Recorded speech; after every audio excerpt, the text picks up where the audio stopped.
If you're an Apple fan, let me know in the comments what country you're actually watching today's video from. But the first story of the day is news of Wi-Fi 6E for the iPhone 13. Now, most people use their phones on Wi-Fi while they're at home, so an improvement in this department is always going to be a welcomed feature.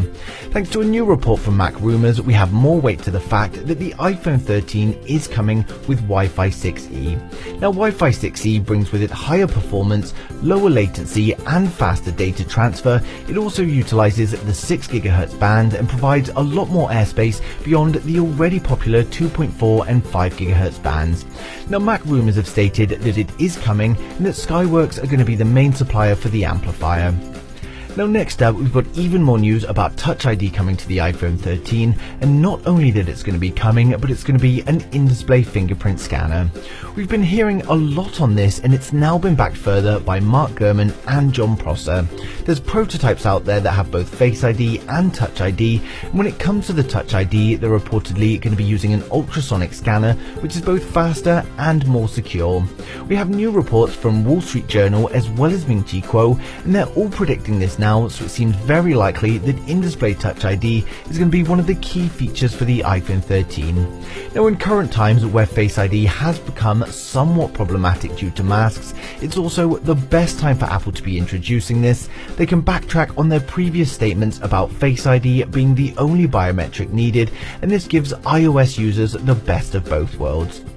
Next up, we've got news on periscope cameras for the Apple iPhone 13, and while we've been hearing these rumors for some time now, we've actually got a patent discovered by Patently Apple.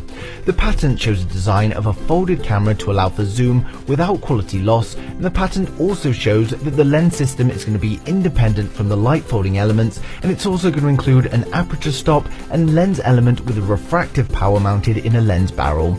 Now, I wasn't quite sure what that meant either, but in simple terms, it means as well as the optical zoom, we're also going to get improved digital zoom, so what we end up with is pretty much a hybrid zoom offering great quality using a mix of optical and digital zoom techniques. Now, the patent also states that it's not limited to an iPhone, and it could also be used in a computer, notebook or tablet.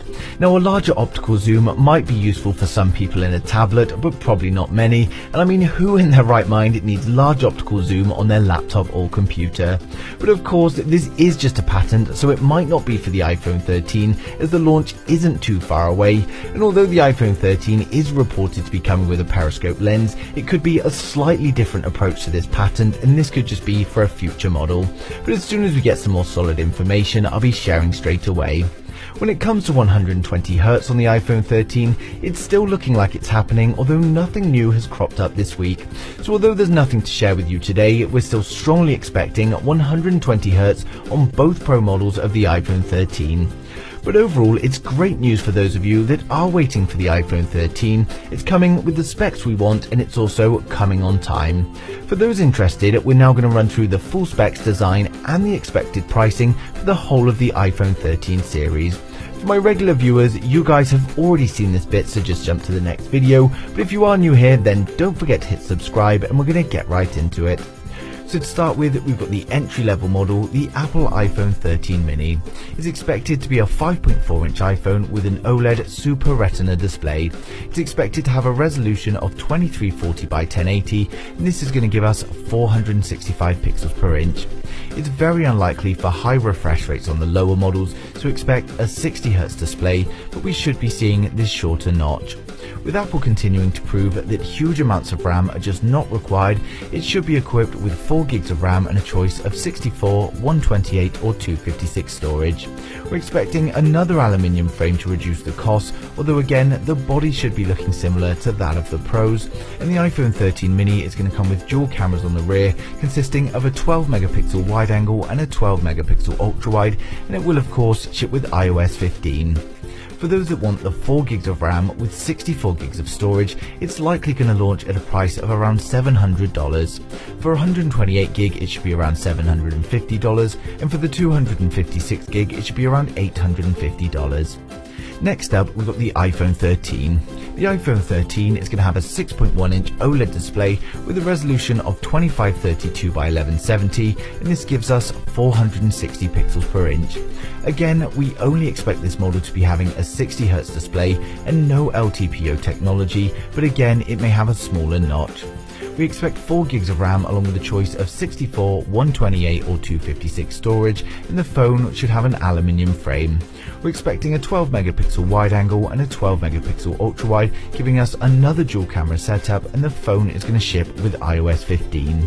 For the 64 gig model, we're expecting around $800. If you want 128 gigs, it should be around $850. For the 256 gig version, it should be around $950. Next up, we've got the iPhone 13 Pro, and here's where things are going to change a little bit, although we are expecting a similar looking device. The iPhone 13 Pro is expected to come with a 6.1-inch OLED display with a resolution of 1170 by 2532, and this gives us 460 pixels per inch. Not only is it going to be brighter, but it's also going to be using LTPO technology and provide us with a 120Hz variable refresh rate at a full resolution. We're not expecting any increase of RAM, as the A15 is going to be more than capable, so expect 6 gigs of RAM with a choice of 128, 256, 512 and maybe even a huge 1 terabyte of storage.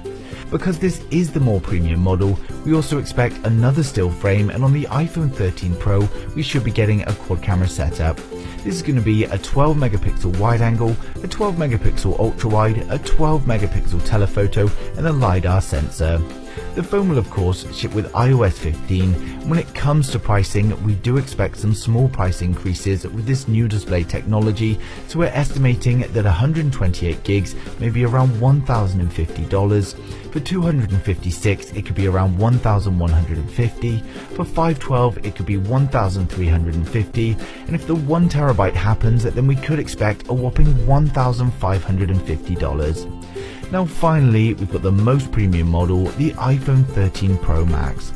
The iPhone 13 Pro Max is expected to come with a 6.7-inch OLED display with a resolution of 1128 by 2778, giving us 458 pixels per inch. Again, it's going to be brighter. It's also going to be using the LTPO technology to provide us with that 120Hz variable refresh rate display. We can expect 6 gigs of RAM with a choice of 128, 256, 512, and again, if the leaks are true, then 1 terabyte of storage. Again, we're expecting another still frame on the iPhone 13 Pro Max and another quad camera setup.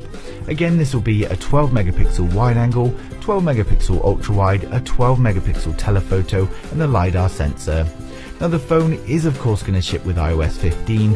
When it comes to pricing, again we expect this increase, so we're estimating for 128 gig it's $1,150. For 256 gig it could be $1,250. For 512 it could be $1,450, and if this 1 terabyte storage happens, then we could see around $1,650, which is an incredibly huge price tag. So of course, with so many leaks floating around, things won't be clear until we get closer to launch and prototypes are made and hopefully leaked. As always though, if anything surfaces, I'm going to be sharing it with you guys straight away, but I'd like to know your thoughts in the comments. Who out there is waiting for the Apple iPhone 13, and what's more important to you on a phone? Is it the cameras or the display? But thanks for watching the video. If you liked it, smash the thumbs up. If you didn't, hit the thumbs down twice, and I'll see you guys in the next. ආයිබෝවන් අපේ යාළුවෝ හැමෝටම මේ වගේ ලස්සන video බලන්න අනිවාර්යෙන්ම අපේ channel එක subscribe කරලා තියාගන්න. ඕගොල්ලන් හැමෝටම සුබ දවසක්. ආයිබෝවන්